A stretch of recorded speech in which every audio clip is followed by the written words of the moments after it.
Alrighty, let's look at all of the physical evidence in the in Stephen Avery case. You had the RAV4 found on the Avery Savage Yard property, the blood, Stephen's blood in the vehicle. You had Teresa's remains in Stephen's burn pit. You had her camera and phone in the Stephen's burn barrel. And you had, I guess, what are the bullet fragment found in Stephen's garage. Which those were the main pieces of evidence. Okay. Plus you had, I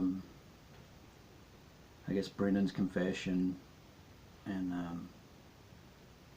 you know, some dictated statements from other people that the police questioned. So, what would happen if we threw all that evidence away and dismissed all of it? Discarded all of that evidence?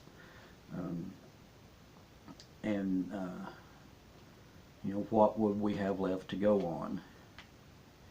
Well, I mean, that's what I did. I dismissed all that evidence, every single bit of it that the Manitowoc Sheriff's Department could have been involved in. I dismissed it, threw it all out, every bit of it.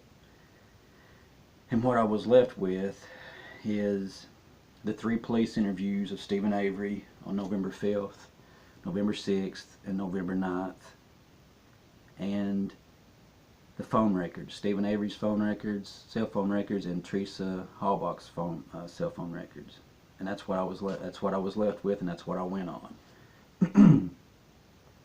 The first thing I want to discuss is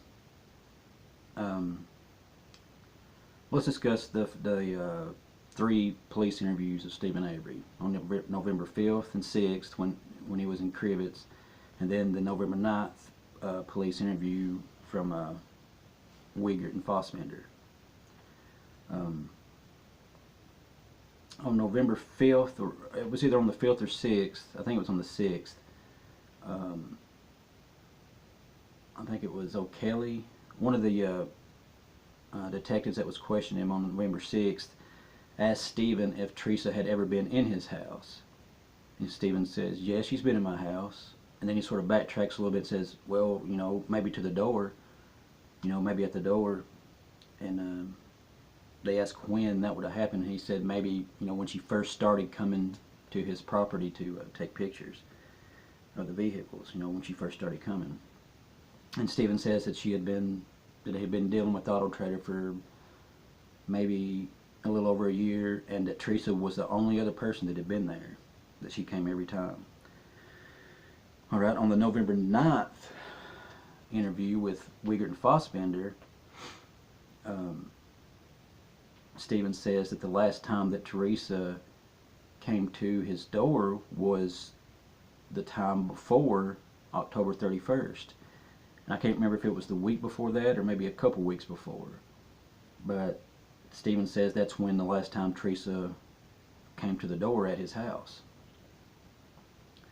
So that's one thing that, you know, sort of looks suspicious to me, is that he got him, you know, once he says that she came to his door when she first started, you know, coming around, and then on November 9th he says that the last time she came to his door was the time before October 31st.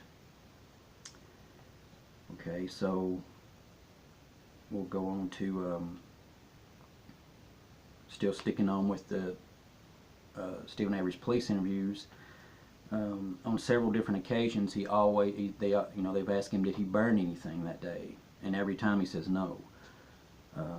A quick no. He doesn't take any hesitation. A lot of the questions they ask, he hesitates for a while trying to remember. But on that specific question, every single time it's no. As soon as they, you know, did you burn anything that day? No. He doesn't even have to think about it. But he's not really for sure when he burnt last. He just knows he didn't burn on the day she was there. And he says, you know, maybe a week or two before that was the last time he burned anything. So if you think about it, He never mentions Brendan coming over that night, but later on in a phone call from Barb, which you can see in the first season of Making a Murderer documentary, there's a phone call between Stephen and Barb after Stephen has already been arrested, and Brendan is saying all this stuff about, you know, Teresa and his involvement. Barb says, you know, he's like, Brendan was over by you that night. And Stephen says, you know, like, Brendan, he came over, we had the bonfire, and he went home. So that's the first time I know of Stephen saying anything about having the bonfire. He denied it to the police on all three interviews. Never even mentions Brendan coming over that night. So coming, you know, just from me, if I was being asked by the police and I was innocent of everything, Brendan would have been Stephen's alibi. Why wouldn't, you know, he would have been his alibi. So there's no mention of Brendan coming over, no mention of a bonfire. So Brendan would have been an alibi for Stephen if he was innocent and had done nothing wrong. But it's never mentioned. Something else I want to discuss is the phone calls that were made to Teresa by Stephen, which he admits in the police interviews that he had called Teresa he says 2 or 3 times. They don't mention a time.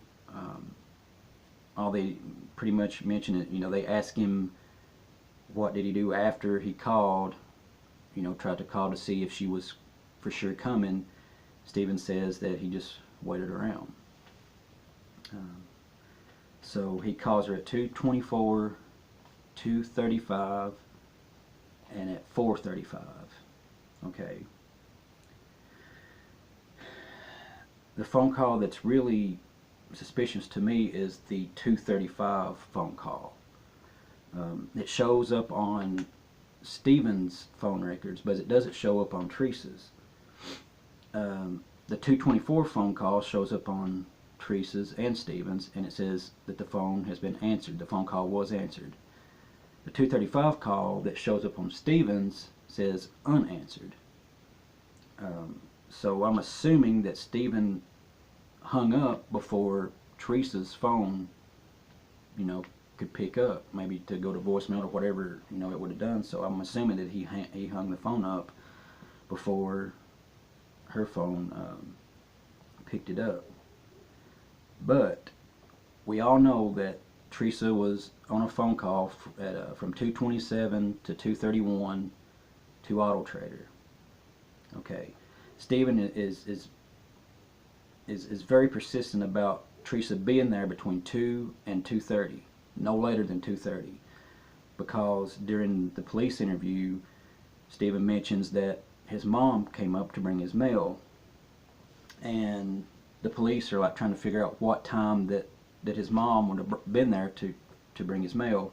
So one of the cops says, so say Teresa left at 2:30, so that would have been 2:35 when his mom brought the mail. And Stephen's like, no, it was definitely, he says, in between 2 and 2:30. Could have been 2:05, 2:10, or a quarter after. I'm not for sure which police interview. I'm pretty sure it was the 9th, November 9th, when he says all that about it being, could have been 2:05, 2:10, or a quarter after. But it was definitely, to Stephen, everything was done by 2:30. She was not, there was no, everything happened before that, which we know that the earliest that Teresa could have got there was 2:31, because she was on the phone with Auto Trader from 2:27 to 2:31. Okay. And then, you know, the phone call with Stephen at 2:35. Why would Stephen have called at 2:35? The only thing that I can think is that he was calling, and maybe he's seen her, that she had made it in, so he hung the phone up. Or, you know, I can't understand why, because if she was there, if she got there like 2:32 or whatever and she was still there, why would Stephen call her at 2:35 if Teresa is still on the property? It doesn't make any sense. So maybe he was calling and looks out and sees that she's there, so he hangs the phone up. That's the only thing I can think of with the 2:35 call. And then something at 2:41, when Teresa's, the last call that's registered on her phone bill, it went to call forward, no answer. So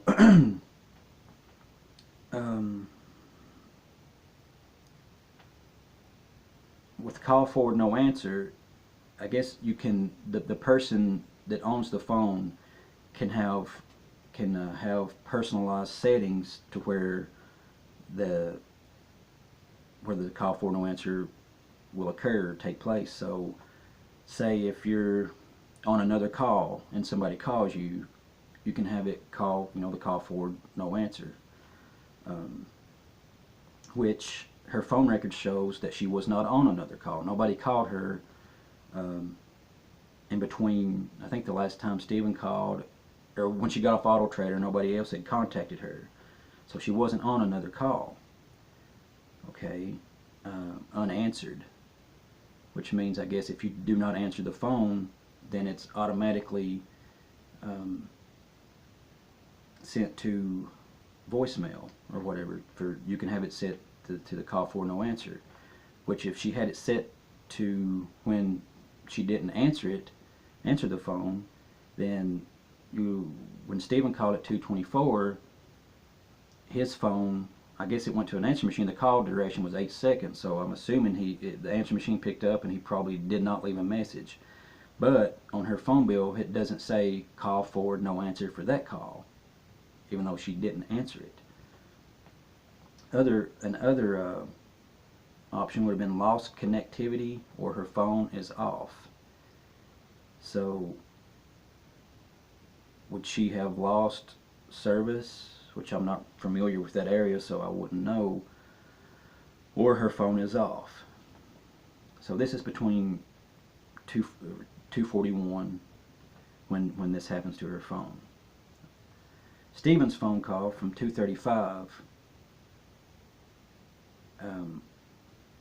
like I said, that is, I don't know how Kathleen Zellner is handling that call, if she just dismissed it altogether, but would Teresa have got there at 2:35? That's the only way that it would make sense for Stephen to make that call, because Stephen mentions that he calls Teresa back after she leaves the property, but after that happens, he says that's when about, I think, 10 minutes later, his mom brings him his mail. So that wouldn't have been that call at 2:35 to call her back, and which he used *67 on the 2:24 and the 2:35 call. The 4:35 call, he does not use *67. So between the 2:24 and the 2:35 call, he uses *67.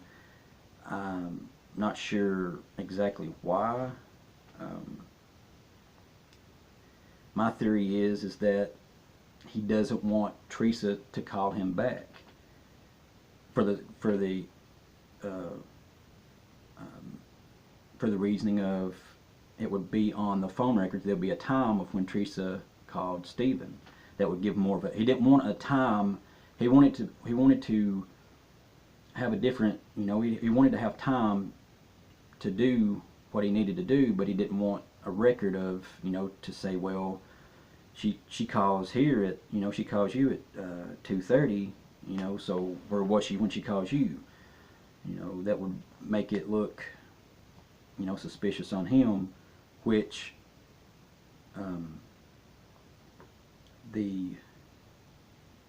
if when he calls her at 2:35 and he doesn't, he uses *67, maybe Stephen thought that the *67 would not show up on the phone bills, because at 4:35 he doesn't use it. He doesn't really seem to care. And that is the call where he says during the police interviews that he was calling to see if Teresa would come back and take a picture of a front end loader that he was wanting to put in Auto Trader. So I mean, you have the police interviews, and you have the phone calls made to Teresa. If the 2:35 call is a call from Stephen to Teresa to see, you know, just to check up to see that she's still coming, I mean, it doesn't leave a lot of time for Teresa to have done what she needed to do and leave the property. She couldn't have been, she wouldn't have made it, she wouldn't have been able to make it to the end of Avery Road, I wouldn't think. I just don't see her leaving the property. Maybe, you know, maybe I'm missing something that's not there, but I just don't see how she wouldn't have had any time to leave the property to get anywhere, you know, to pull over or have somebody abduct her or whatever. It had to have happened on his property. The time frame from the phone calls, I think, proves that. What happened after, you know, after she got there, and you know, I don't really know, but I don't think that she would have been able to leave the property that day based on that 2:35 phone call, because he's not going to call if she's already there. You know, if he's looking at her, he's not going to call her and say, you know, so what reasoning did he have to call her at 2:35 other than the same reasoning he had to call at 2:24? Because we know it was after 2:30 when she got there. I mean, that's a fact. She could not have been there before 2:30. But if anybody wants to comment, and if they have anything or any information that I'm not aware of, just let me know. But I mean, that's, you know, like I said, I throwed all the other evidence out. I didn't take into any consideration of any of the physical evidence, and that's what I was left with, was the phone records and the 3 police interviews of Stephen. So just let me know if anybody has any input on this, and I will see you later.